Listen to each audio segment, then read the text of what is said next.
Hello and welcome to this edition of Alison-McWhinnie podcast. And today I've got a very special guest with me, Frances Bentley.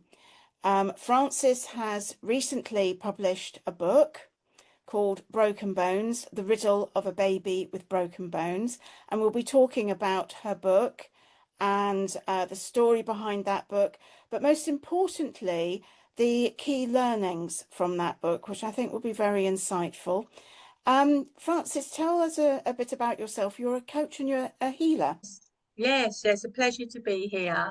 Yes, I'm a coach. I've been a coach for a couple of decades now, and an energy healer, Reiki master, somatic healing, and shamanic. I've delved into all of it. I love crystal healing and all of that. So I offer mind, body, and soul sessions to the public.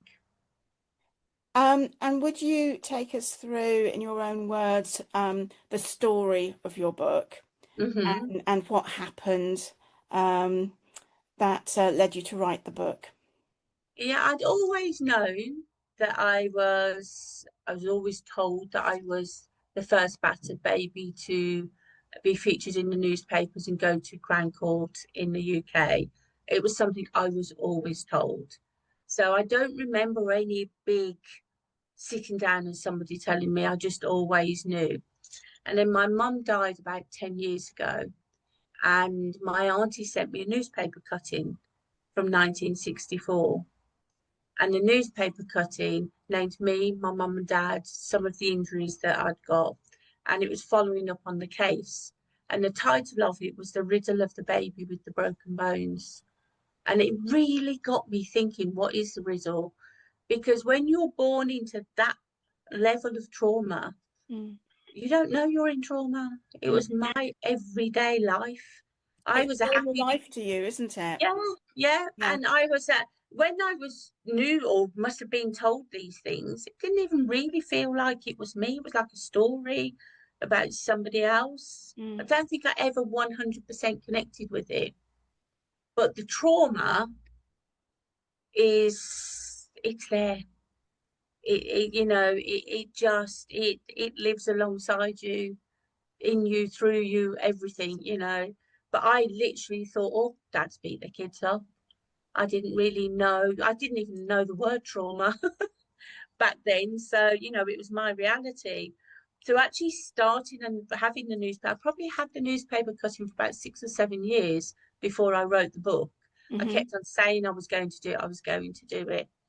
And really it's that newspaper that started it all off. And then when I had my big birthday 18 months ago, I thought to myself, right, get the book done.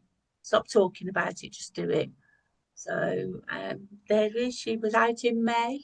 And wow, what a journey. What a journey. What a journey. If you've got something on your mind that you want to do, somebody said to me at the beginning, do you think the book would be cathartic? And I said, no, I've done 30 years work on myself. It's just going to be like the icing on top of the cake. I didn't realise the juggernaut that was coming towards me at 100 miles an hour. But thank God I opened that door. The things that have come my way, the people that have come into my life because of it, and the peace I now know, the other side of it, is I thought I was all right, and I was all right, and I was doing really well, but there was just another level. And I think what I've realised is I sort of knew, but really compounded that, is that healing's an ongoing journey. Of course. It really is and doing something that you've committed to and keep on talking about it, but you don't do it, is leaving a negative in your body. If you just do it, and even if it doesn't work out the way you want it to, you've let it go. But it could just be the thing that you need, or it leads you to the thing that you need. And I think sometimes in business and that as well, we can get in our own world when it gets stressful. And you can be a bit, you don't do it. You sort of, I'll do it tomorrow, Just do it. Because it really is worth it. You've either got rid of it or it opens the door to something else. And this is the thing, because trauma really does stay in the body unless you discharge it, and it can lead to all sorts of things. I mean, we're both healers, and we know that it can lead to, illnesses further down the line Mm, because of trauma that has been mm. stored for the years. So it's really important to release it in whatever way Yes. works best for you. Um, Yeah, definitely. yeah, but I Mm, think that going back to the days of the childhood, there were some quotes that you made that really reached my heart, really touched my heart, and one was, "What if the very person meant to protect you was the one who nearly killed you?" I mean, mm. that I think is a very good indication of what you were going through at that Yes. time and the Yes. Yeah. seriousness of it. Yes, definitely. It's, I mean, if you think you're born this, we're born to love our parents.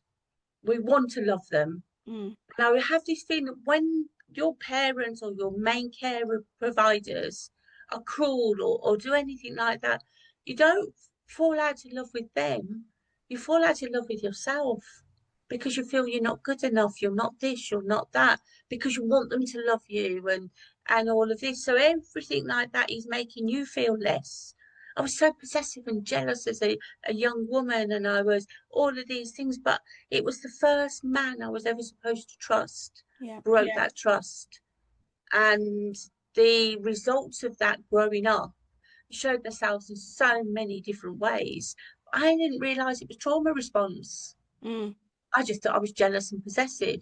But it was like I had this self destruct that if I could ruin a relationship, then I could say, well, all men are the same because I felt safe in that feeling of all men are the same. I didn't know how to give myself properly because I'd experienced so many cruelty with the first man that was supposed to care for me, love for me, and it distorts your view of what true love or a healthy love should be. and what that looks like. Yeah, And maybe you're on a course of actual self-preservation rather than self-destruction yeah, because mm, you've become a certain way because of mm. what was going on, and that helped you survive at the time. Yeah. It You got you make a through that. contract, don't you, on how to survive at that Yeah, particular time? Yeah, definitely, you definitely. know, And that shows up in all aspects of your life. Because if you are feeling less than for any reason, then that's going to show up in your personal life and your business life or your work life, whatever, because you're still the same human turning up with the same voices or whatever's going on in your body. So for me, it is start talking, start that healing, start burying it doesn't mean it goes away. It still carries on working. You just don't see it anymore. mm, And that's what I found through writing the book is that I had this amazing reader. I met her at a networking event in London and she offered to read my manuscript, my first manuscript. I didn't realise she was quite the woman and as successful as she actually is. So I sent her my first manuscript. Penny Ferguson, her name is. And I drove up to Newbury, sent her my manuscript earlier. We sat, we drank, it was lovely. And she said to me, your book's not good enough. And I said, okay. She said, the words you're using to describe your childhood don't work. She said, you're talking like this, but what actually happened to you, Francis, was horrendous. mm, She said, it's terrible what happened to you as a child. And as I drove away, I felt absolutely blessed because I thought to myself, I'd learned a way to talk to myself that didn't trigger me too much. yeah, And when I told people about it, it didn't hurt them too much. So this whole process of writing the book has given me a reality check and given me actually times of feeling, oh, Francis, that was awful what you went through as a child. And that was so healing to give yourself the compassion mm, because I'd come out the womb fighting to survive. I'd never actually taken a breath and thought, oh, actually, what happened to you was really bad. mm, And just sitting with that and this Penny giving me that gift of the feedback really then started to unravel. And I had another, Gabriel, another reader who was saying the same thing. And these two magnificent women, it was like they put their arms around me and said, come on, girl, you've got this. Mm. And I think what was stopping me writing the book is my grammar, my writing way. I can talk, I'm fine with that. But if you think, why not my education? I was being beaten half to death. Or leaving my dad at 14, we went into, or 13, we went into a Salvation Army hostel and we had to go into hiding for 6 months. Well, that was then at the time you're choosing your exams and things like that. So I always felt I didn't have the education. But I went off traveling when I was 20 and I was gone for 7 years. And I had this spirit that there was more out there. There got to be more out there. So I learned to speak languages and that opened doors for me on an education level. So I educated myself through traveling, which, you know, was a different way. But both of them said, just write it. Just write it. And we will do that for you. We will sort all that out for you. So I can even write better now because of the experience. These women have been amazing. I mean, all of them. And but you know, and they gave Gabriel stood by my side through it all, like blood, sweat, and tears. You know, going through it all. It's just been an amazing, humbling, and healing experience writing the Mm. book. Mm. Definitely, And I definitely. think you make a very important point that at a time when children are doing their exams and thinking about their options for future important exams and careers and everything, Mm, you were having to deal with a very adult issue in your own home, and yet you were still a child. yes. Um, are there any clues that can be given to teachers to help them spot the signs of domestic abuse at home? Do you know, I thank you for that question because I presented myself as a jolly, happy little girl. You know, I always got Francis is very chatty, Francis is this, Francis is that. And I think we have more tools now than Mm. we used to when I was younger. But it's a difficult one. I want to have more conversations like that because you want to protect your parents. Mm. And my dad did something to me or got me to do something to him when I was 4 years old. It was only one incident, one thing, but I never told a soul until I was 14 when my mum was going to leave us with my dad. He'd stopped hitting us as much then. And she tried to leave 2 times. And on this third time, she wanted to go and find somewhere and come back for us. And I told her then what my dad got me to do at 4 years old. Mm. And how are teachers as it's just because a child turns up really happy and jolly doesn't mean they're happy and jolly. So it's a really that conversation is worth really digging into Mm. because a child doesn't want to tell a teacher and get their parents. Like I said, they're never going to, they want their parents to love them. How many children don't want even their mum and dad to argue so they won't say things? I didn't tell my mum about that because I didn't want my mum and dad to fall out. Mm. And that was at 4 years old.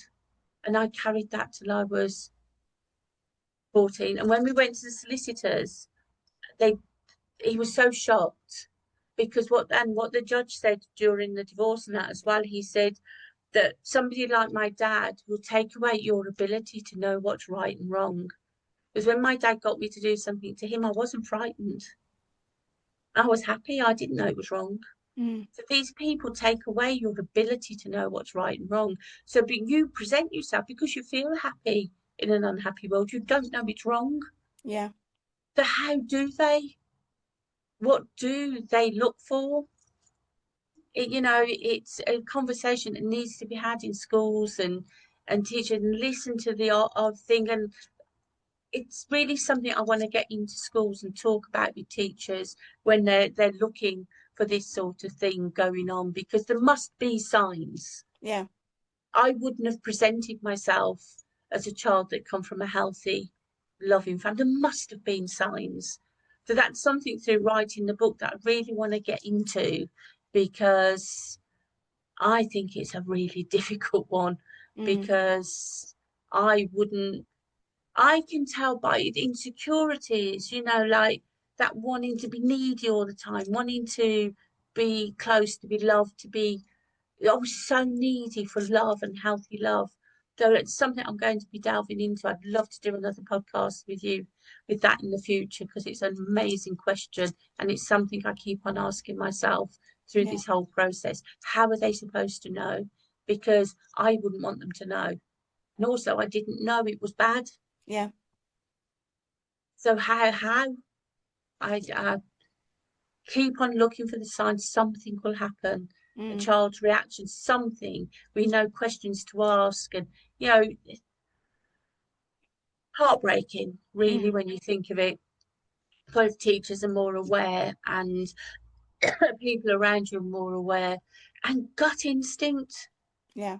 I've been in some situations, even as a younger girl. I remember walking into somebody's house and I knew something was going on. I could just pick up on the energy.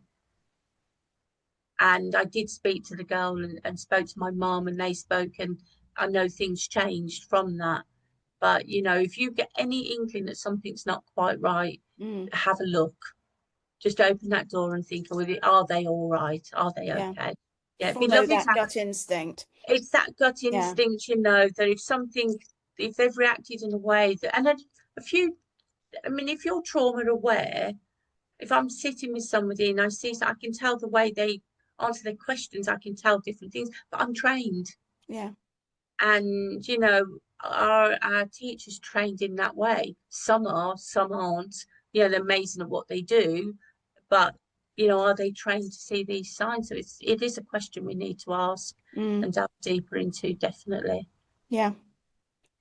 I'd like to move on to the key learnings from your Mhm, book, because I think the key learnings are so powerful. mhm, And a key reason for today's podcast is, if there's anybody who is watching this who is currently in a similar situation, maybe mhm. this will be helpful to them and give them some hope and Yeah. some tools and everything. Um, One of the key learnings that has come out is that trauma doesn't have to define you. Mhm. Perhaps you'd like to expand on that. Yeah. I strongly feel my dad's bad behavior wasn't mine to keep. Yeah. It wasn't there to define who I become. And also with people, your trauma doesn't have to be like mine. I was working with a woman who's very, very, very wealthy, and her trauma showed up in a way that she didn't know who she was. She'd always had everything handed to her on a silver platter. And who am I? What's my worth? And if she said anything, people would say, well, what have you got to worry about? So that was her, that was powerful for her. And working with her got her moving out of that and finding a way to find her worth and what she could do in the world. So it doesn't have to be as traumatic as mine. It could be you had somebody overbearing in your life, or you know, your carers just didn't give much interaction with you. If you feel in any way when you look at your past growing up, it's like, how do I feel now? What were the people like that were caring for me? What was the environment like I was born into? And the book goes through a chapter. The first one is the life I was born into. And then after each chapter, there's 5 questions to allow you to take the lessons from your life, because you might be doing amazingly well, Mm. but then you just find this one thing that actually, I don't think like that, and you let it go and it opens up another door for you. It's like my nan used to go to church, and we because of that experience, we didn't like, my mum and dad didn't like church. They wouldn't go to church. So my daughter was talking about going to church just a few years ago. She said, oh, I'm not going to go to church. And I said to her, is that because you don't want to, or is it what was given to you? Is that just other people's way of thinking that's imprinted on you? And she went, good question. And she goes to church now and she loves it. But she could have not gone because of the imprint from ancestors, people further back, you know, that leave that old church, this church, that, and she's gone. So what are you keeping that's not yours to keep? Her not liking church wasn't hers to keep.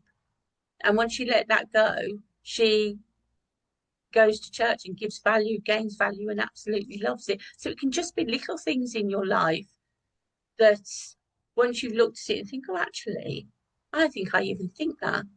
You know, I hate spiders. I'm frightened of spiders. That's passed down the family line. What's there to be frightened of a spider? And then you think, well, actually, I'm not frightened of spiders. It's because my mum and my nan and all that were frightened of spiders. I've taken that on. Yes. So it's a really good way of finding out more about who you are and how you want to move forward in life. And whilst trauma can shape you, particularly when it's happening right from the get-go, from babyhood Yes. through to childhood, Mm. it doesn't actually have to determine your future, does it? No, absolutely not. Absolutely not. Yes, it is there, and it is the driving force, you know, because I think when you've gone through trauma, you're in survival mode Yeah. and you're in all of that. But once you can start letting that go and realizing I don't need to be, I mean, every decision for the first 30 years of my life were made from a place of survival. Mm. The last 30 years have been made from a place of love and uh, caring for me and others. So my nervous system's calmer. Mm. I feel happier. I know there's enough out. So I'm a different woman. I was 27 when I had my daughter, and I now have a grandson who's 4 next month. So when she was pregnant, I said to her, listen, every mum that does the best with what they've got, or any parent that does the best of what they've got, are brilliant. But I was still in trauma response. What can we learn from my parenting? What can we do better without this so I can be a better grandmother and you can be the best mom you can be? She was a bit protective at first, but then we had some amazing conversations. And I phoned her up one day. I went, oh my God, I raised a people pleaser. And we just really unpacked it and enjoyed the experience of us both learning from, you know, sort of what we went through. So it is being open and being able to learn from what you've done and let go of what doesn't serve you any longer. Absolutely. But I think it's also really important to remember that you're a survivor and that you survived it and you've come through Mm, it and out the other end now. mm. And that is a huge achievement. Huge. And Huge. you don't actually know, that's what I'm getting now. I get this feeling now. I think, God, I actually survived all of that. When you You look know? back at your younger self, Yeah, know, I mm, think it puts a perspective on it and you yeah, realize just how strong you actually are. yeah, yeah. And actually to let that go and actually to sit with that and allow yourself to think, oh my God, you know, I've actually built a nice life. I've never smacked my daughter. My grandson only knows that I've not repeated the cycle of what I was going through. And I'm like, well done, girl. Absolutely, because to beat that kind of cycle is huge. Yes, Because it can yes, be the sort of thing that does move through the generations, can't it? absolutely. So to Yeah, break it, to be the one that breaks it in the yeah, family and to break those chains of domestic yeah, abuse, that yeah. is huge, It's huge. huge, isn't it? And like my mom, and she features in the book, there's like about my mum and dad and about the injuries and everything. And my sister didn't make it. She died at 3 months old.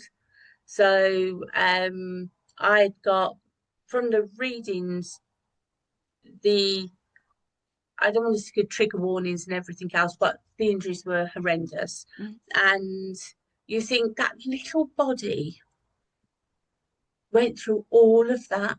mm, And why mm, did that happen? And the way I feel is because I'm meant to now move forward to share that story mm, to help other people. Where every human's got a right to walk this earth being truly who they're meant to be. mm, You know, and if even if it's in marriages or things like that, and we tie ourselves in because people get embarrassed, they don't want to their marriages to break up, they don't want all any reason they can stay, they find a reason to stay. if somebody is abusing you, you've got to love, your body loves you so much.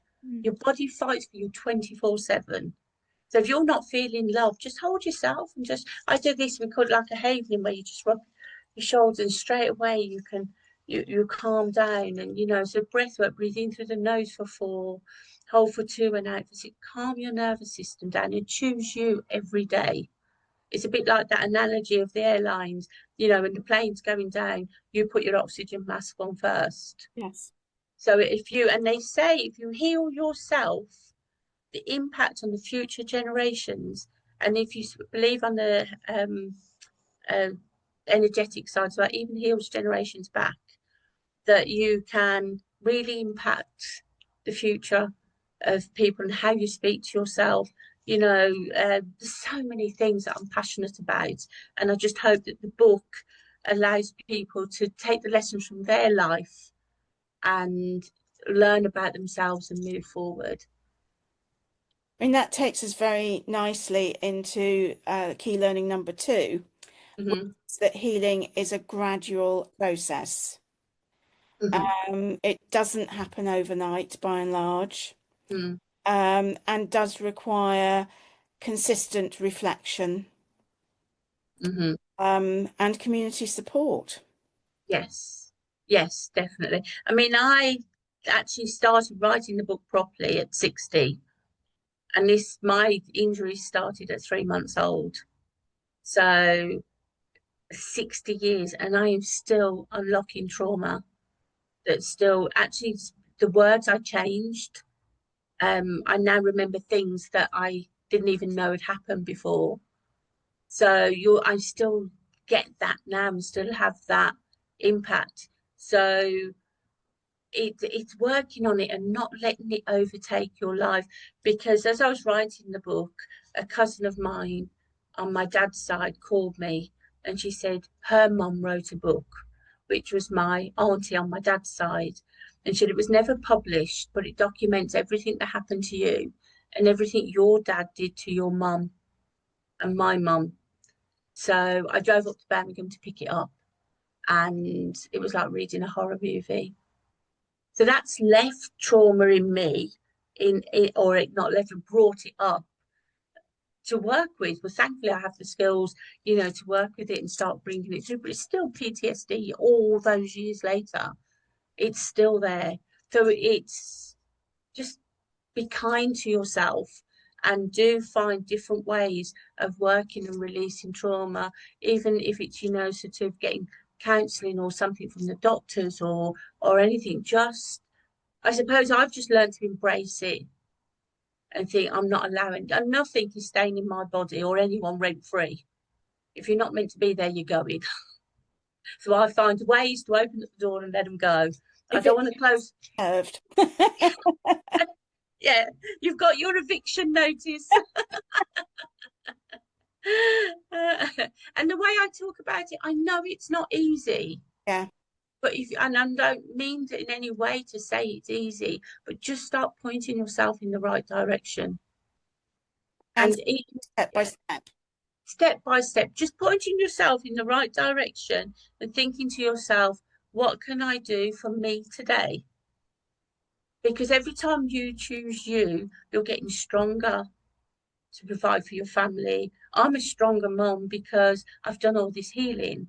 And my daughter wrote a poem, it is in the book, but on some of my socials, you can see she did an open mic and I recorded her reading the poem there.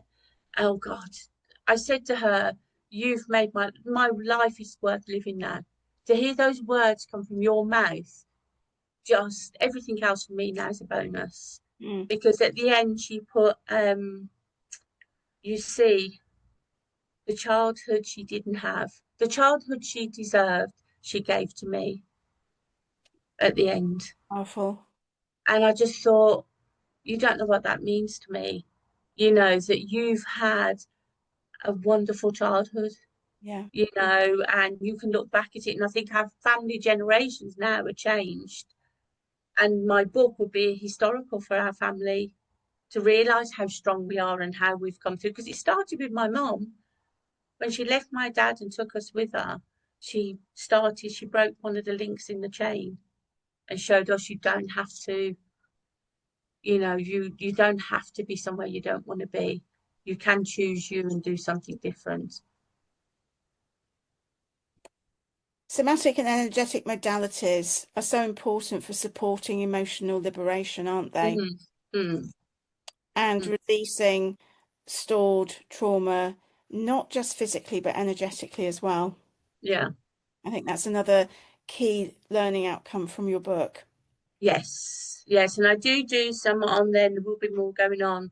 There's QR codes in the book that will take you to me doing really simple tapping, really simple breath work that you can just start. Because I didn't want to put a book out there and somebody have anxiety and have nowhere to go. But even just tapping here, I'm enough. I've got this. I'm safe. I would say you just start the messages you start sending yourself. In the book as well, there's examples of me writing a letter to my younger self. And there's the exercise for you to do that in the book as well. And also brain dumping. It'll take you through an exercise of brain dumping to get you in there. So it's starting to clear that canvas. I think we're born with a blank canvas and then all this gets painted on and it's all this, that, and the other. And hopefully it's beautiful and it all goes really well. But when it isn't, we can wipe that canvas, start wiping it clear and start changing the neural pathways of how we think about ourselves. And it all starts that, I know it sounds a bit corny, but I would say the fact that we were conceived is amazing. Yeah. The fact that we went through the birthing channel and come out and took a breath on this planet, we are miracles. So we're meant to be here. You're already a miracle. So just work with that in mind that, your experiences are your experiences. And I think the big change for me was starting with gratitude. Yeah. Is gratitude. A gratitude journal. Yes, and I always say with clients as well is that when you get up in the morning, are you one of these pick your phone up straight away or whatever? First thing in the morning, have your gratitude journal and write down 3 things that you're grateful for. But I don't want to set you up for failure. If you're not going to put it in a journal, think it. First thing, think of 3 things that you're grateful for. It can be that you had a conversation the night before with a loved one or someone you haven't spoken to for a long time, or you really had a really lovely tea. I'm learning to cook Indian food. It's like just, I love it. So whatever gives you pleasure, but also of an evening, think of 3 thoughts. Because if you can even run your day, say if you've had a really rubbish day, when you're in bed and before you go to sleep, run it. Don't run the bad day. Rerun it as if it went perfectly. Because then you can enjoy what should have been a perfect day. When you go into your sleep world, you're going in a positive mindset rather than taking the negativity of the day. Yeah. And if you've had a really good day, expand it. Make it more colourful. Make it this, that, and the other. Just think of yourself going into your dream world with that more positive mindset. Now, just little hacks, little tricks that start to trick your mind and your body to think, oh, actually, I'm going to have a glass of water before I go to bed or a couple of sips that you're hydrating your body. The little things that, be grateful we can drink water. Yeah. They don't have to be big things, but there's an exercise, I don't know if you've seen it, that therapists and that can do. And we put the arm out and we say, think of something sad. And with 2 fingers, we push the arm down like that. When we say, think of something happy, with the same 2 fingers, we can't move the arm. That shows you the impact of a thought on your body and your immune system and your health. If you're talking to yourself negatively all the time, you're pushing the arm down really easy. You're sending yourself negative messages. Think of something joyful. You're sending yourself healthy. You can't move the arm. You're stronger. The impact is instant on your body. So choose you every day. You're worth it. Absolutely. And even with these changes, if you do them gradually, like 1% a day, you're moving in the right direction. And Yes. at the end of a week, that's 7%. Yeah. Yeah, So the baby steps doesn't have to be huge. Just look at what's immediately in front of you, yeah. that And step. yeah, even if you said for the first few days, first thing I'm going to tell myself in the morning when I get up is I've got this, I'm safe. Yeah. All of a sudden, that impact on your body, just a really simple breath work. So many people breathe shallow here, taking 3 deep breaths, expand the back, breathe in and then let it out, and just let the oxygen flow around your body. And it's just little hacks that can allow you to feel better. And as you start to feel better and choose you, then you get the momentum. There's a lovely book called The Compound Effect. It's only a small book, but the compound effect of making a decision. I decided, what was it, 4 years ago, I thought, what could I do that will really, I'm a transformational coach, do something. And I was putting more and more weight on. So I thought, right, I'm going to do one Keep Fit class a day. And it was after reading The Compound Effect. I've read it a couple of times. And I thought, well, then in a year, I'll be 52 hours fitter than I am now if I go for an hour a week. Now I've lost 2.5 stone. And Wow. on average, I've learned to play paddle. I've never played a racket sport before. I love it. I go to Keep Fit and I do what now it's a way of life. The compound effect of that choice 4 years ago has shown itself on living. I just fell in love with a healthier version of me. Yeah. And so it's small change, the compound effect. If you're making a choice now, 3.5, 4 years later, will really impact. So they don't have to be. Just change the coordinates and make better choices. Yeah.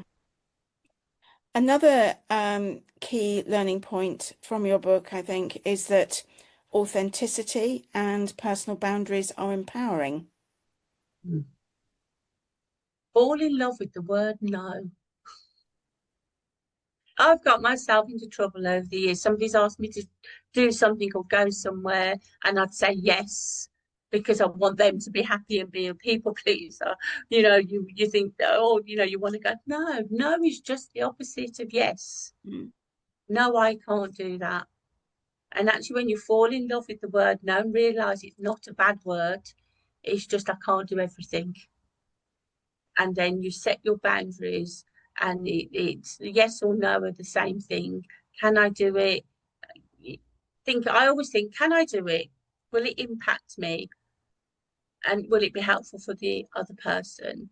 Have I got the time to do it and give it the time and the value? If I can't, then I say no. Because if I can't give it the time and the value, I'm not going to do it well. I'm not going to, something else might turn up. So I've learned now that if I don't feel I can commit completely, then I don't do it. Or I say, look, let's visit it nearer the time. Because having those boundaries in and being okay with saying no. Because when you say no to somebody, you're actually saying yes to yourself. When Yes. you say yes to something that you haven't really given much thought, or you're not 100% sure, you're telling yourself that you're not valued. But if I look and I say, oh no, so honestly, maybe we can visit it in a couple of months' time, but for now it's a definite no. My body goes, oh, you chose me. Mm. Thank you. So it is about choosing yourself, and it is the right thing to do, because when you're empowered, what then you do give to other people is of a high vibration and Yeah. of great value, because you feel good in yourself as well. And it's a declaration of self-worth, and Yes. it's also about self-preservation as well. So the next key takeaway is reframing self-talk changes our internal experience. And I think this is where the gratitude comes in Mm-hmm. so importantly, and thinking about what is going well in your life and be grateful Mm-hmm. for it. Mm. And it's reframing things, Mm. because it's a big word used in coaching and everything else, but it is really powerful. You know, you get a choice on how you turn up each day. You can choose how you see things that happen. If I've had a friend that doesn't want to bother with me anymore, could I think, oh, oh, I've done something bad. What have I done? Or do I just think we've vibrated apart? She knows I'm here if she needs me. She knows I love her. How do you reframe it? I just reframe it in a way that anybody that's in my life that knows me knows I'm there for them. If they need some time to do something else, doesn't mean I'm done anything wrong. You know, they've got things going on in their life. So, you know, it's really important, like with my dad, you know, reframing that for me is, do I forgive him? People say you should because it frees you, and I did for quite a while. But like now, with all of this experience, I can see how it happened. I can see now, I know more about his childhood. Should I forgive him? No, it was bad what he did. He shouldn't have done it. But I hope wherever he is now, he's learnt the lessons, and it's better that it's what is right for you, and reframing it. And I look at it now thinking, well, if I hadn't have gone through that, I wouldn't be doing what I am doing now. And I wouldn't have been impacting other people's lives. So I've taken the lessons and the value from it rather than keeping the negativity and the pain and, you know, and everything else. I choose me every day I wake up, and I want to walk in a room and light up people. I want them to walk in a room and light up me. And I just think if that energy can be positive all the way around, then it's simplistic, but in its simplicity, if somebody comes in and they're draining you and they just take, and that, I just let them go with love. Yeah. You know, go and find you. It's not my tribe. It's not what I've got too long in the tooth now to be bothered with negativity. I just reframe it in a way that doesn't cause any. And when you look at reframing all different areas of your life, and you reframe it in a way that you take I always believe that you're either successful, anything's either successful or educational. What is the lesson you took from it? And learn from it. And then have the lesson, learn what will I not do in the future because of that experience, and what will I do in the future because of that experience. And then if I take the lesson from my dad is I was never going to smack my children or child. I was never going to be abusive. So my lesson from that was I was not going to repeat it because it's horrible. I thought, and I never have. I've never raised my hand to her at all. So it's taking the lessons and reframing, but it definitely starts with gratitude. Yeah. Yeah, it definitely starts with those little steps moving forward. For me, it was being grateful for what I had around me, and actually grateful for life. Yes. Because my doctor said to me when I went to see him about sort of all of this and everything, he said, you know, the only other thing worse that could have happened to you is death. So I'm grateful for life. And, you know, that this morning, I had my grandson, so we went strawberry picking. Oh, lovely. I mean, does it get any better than that? You know, and literally picking up strawberries, and we're making strawberry jam later. It's in the gratitude for the simplicity of life and love and family that you grow, because once you feel safe, then everything's in flow, and you can then make choices that better you and the people that you love. Yeah. And I think it's possibly fair to say that you found that writing your story can be transformative and healing. My God. Absolutely. If I had no idea what was coming towards me, the women that came, it was mainly women that come into my life that supported it, and then this going in the book from my auntie and all of this, and it hit. I mean, for about 3 days, me and my daughter and over here were like, wow, we were sort of a bit spaced out reading it, but then coming into it is like, yeah, so healing, so grounding, oh, I wish I could bottle it and give it to everybody. You know, it's an amazing feeling. And it's that, you know, if you've got something there and whatever it is that you want to do it. Because if I hadn't have thought, right, do it now, write the book, the people wouldn't have shown up in front of me. The experiences wouldn't have happened. I would never have read this other book. I would never know the peace I've got now. Mm. after doing it. So it doesn't always have to be quite as dramatic. But you know, the choice is, if every day you get up, you have a choice. If you choose life and everything else, just to be in the moment is precious. Mm. You know, because people that lives are cut short would want another day, and you've got another day. Yeah. What are you going to do with it? You know, how are you going to show up tomorrow? What can you do today that's going to lift some of the anxiety tomorrow? You know, give that some thought. You know, what can I do today that's going to make me feel better tomorrow or make me feel better today? You know, they only need to be little moves. Mine was write the book. God's sake, girl, write the book. And I did, and it's been phenomenal. So what is that to you? But definitely healing through writing. I'm doing just put a course together because so many people have asked me. It's going to be about writing a book, and you can come on the course. There's going to be one online and one in person, and it's writing the book, and it's just for you. How do you heal through? Because through it all, you'll be opening up different doors, and we can deal with that and work with you on that. So it's a whole healing process. Then if you get to a stage where you want to publish your book, then great. But this might be that it's just one book is published, it's for you, or you get 10 published and it's for a family heirloom or whatever. But it's a way of the healing and the profound experience that I've had is now I can walk other people through the same. So it's healing through writing, definitely. For me, it's a really powerful tool.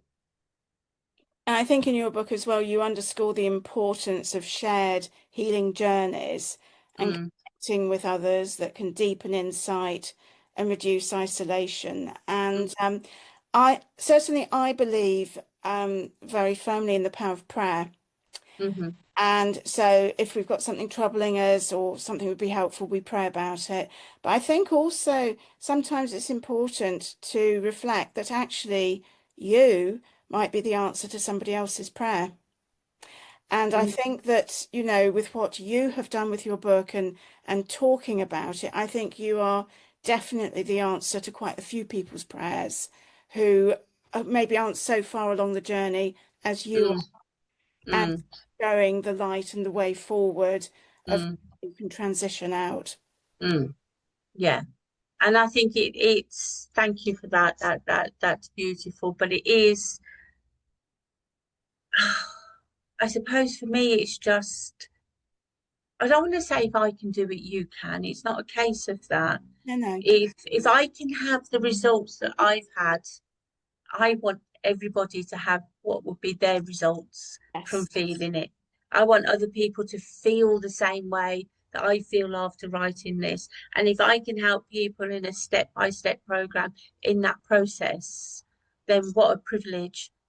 And also what an absolute privilege to turn what was such a negative into such a positive. Yep. And when it said the title, A Riddle of the Baby with the Broken Bones, yeah, what a riddle. You know, that you've actually turned that into something that can help other people.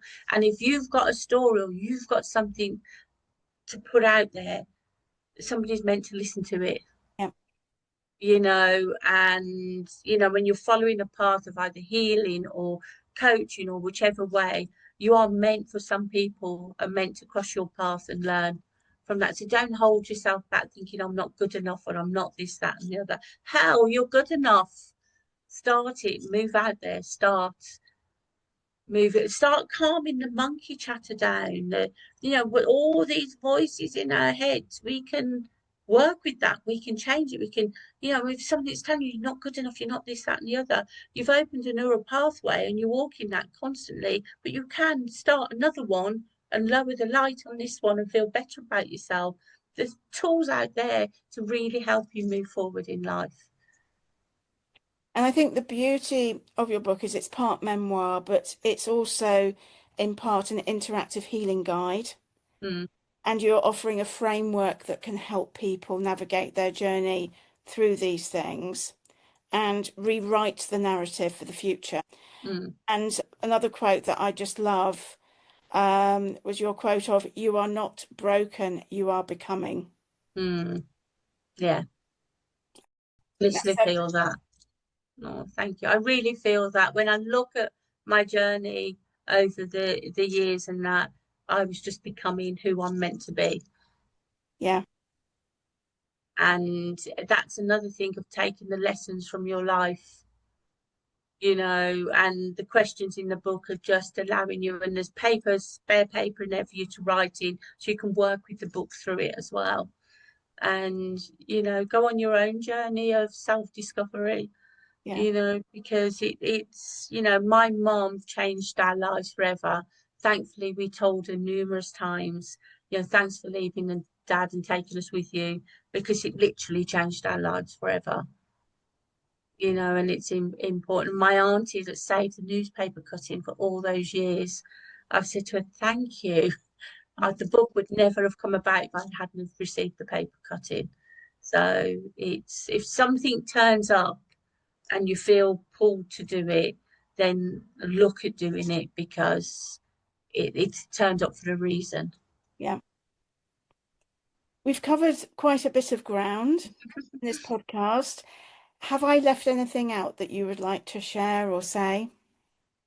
Oh gosh, golly gosh, golly gosh. Or is that episode 2? That's episode 2. No, it's, I think the whole, thank you for inviting me on here. Thank you for allowing this space. And the more we talk, the more we can heal, the more that we can listen to podcasts or choose yourself. Choosing yourself is listening to this podcast. Mm, Choosing yourself each day doesn't have to be a big thing. It can be, I'm going to listen to my favorite speaker, or, you know, whatever, you know, it's just, I suppose for me, is make a move, start doing something. If I hadn't turned myself in the opposite direction to my dad and my growing up, I've had an amazing life. I travelled for 7 years. I've jumped out of an aeroplane. I've travelled the world. I've given birth to the best thing that ever happened to me in my life. I've had amazing, amazing experiences that far outweigh what I was born into. And that's the lot bigger distance I can put between that, and the more learnings I can have from that, then I just think that's his, as I said earlier, his bad behaviour wasn't mine to keep. no. But within that, there's been a lot of work and a lot of choosing. And literally, the first choice I made was, I felt broken, and I went and found a Buddhist temple and learned to meditate. So I chose me that day to find the Buddhist temple, which then opened up more of the, you know, sort of healing and all of that, sort of moving forward with it all. But on that day, choosing to go to learn to meditate was choosing me. So it could just be your local church, your local something that, you know, and it's going in somewhere. Some people are frightened to walk into a room that people they don't know. Just look at it as like, they're just, I know it sometimes just repeating what other people have said, but they're just friends you haven't made yet. And everybody's had to walk in that door at one time on their own. Mm, So they know. And if you walk in and it's not where you want to be, you just know not to go there again. quite. Don't stop living because you're scared of what's behind the door. Open it. If you don't like it, don't go back again. But you could just meet the person that changes. I went to that networking meeting, met Penny, and look how that's impacted my life. If I thought I'm not going to walk into that networking meeting on my own, I would never have met her and never have had the experiences that I've had. Mm, So it's not be frightened of what you don't know, because you always have a choice on to walk out, not do it anymore, but just open those doors and see what's behind them. yeah, absolutely. Thank you so much for coming on to my podcast and Pleasure. sharing your story and sharing your top tips. I mean, this is a very powerful conversation. For anybody who's watching, who's interested in contacting you for your coaching services, and other work that you do, what's the best way for them to get in touch with you? Well, my website is francisbentley.com, Yeah. so it's quite easy. And on Amazon, my book is called Broken Bones. But if you go onto the website, you can then join my social media pages and all of that. So you can find everything, Instagram and LinkedIn and all that on there. So it's francisbentley.com. Francis, thank you so much. It's a pleasure.